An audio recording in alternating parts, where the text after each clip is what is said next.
Halo kamu, Sobat Dangdut. Aku senang banget bisa menyapa kamu lagi di Radioman Channel, tempat di mana musik dan cerita kemanusiaan berpadu dalam satu frekuensi yang hangat. Hari ini, aku bawa kisah luar biasa dari Rhoma Irama.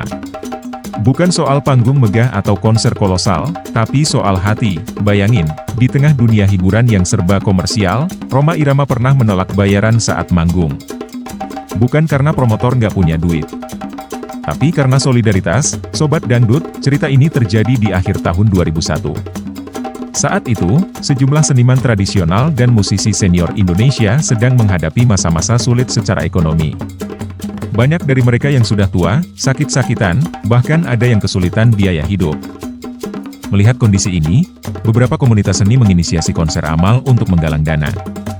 Nama-nama besar pun diundang, termasuk Rhoma Irama. Tapi apa kata beliau, Sobat Dangdut? Saya mau tampil, tapi tolong jangan bayari saya. Biaya saya urus sendiri. Ini panggilan hati.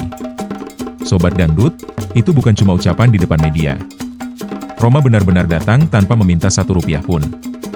Bahkan ongkos kru dan alat pun ia tanggung sendiri. Penampilan Soneta saat itu benar-benar menyentuh, bukan cuma karena musiknya, tapi karena getaran keikhlasan yang terasa dari hati ke hati. Tindakan ini bikin banyak pihak tersentuh. Salah satu panitia konser bahkan sempat berkata dalam wawancara TV, Rhoma Irama adalah bukti bahwa di atas panggung, masih ada nurani. Keren banget ya? Ini bukan soal popularitas, tapi soal empati dan rasa sepenanggungan di antara sesama seniman. Dan kamu tahu, Sobat Dangdut, aksi Rhoma ini nggak hanya selesai di panggung itu.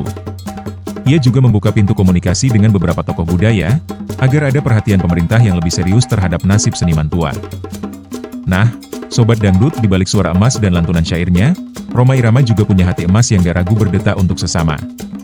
Dan di Radioman Channel, aku akan terus bawain kisah-kisah yang gak cuma asik buat disimak, tapi juga dalam maknanya. Like, komen, share, dan subscribe ya. Dan terus ikuti episode-episode berikutnya. Sampai ketemu lagi Sobat Dangdut.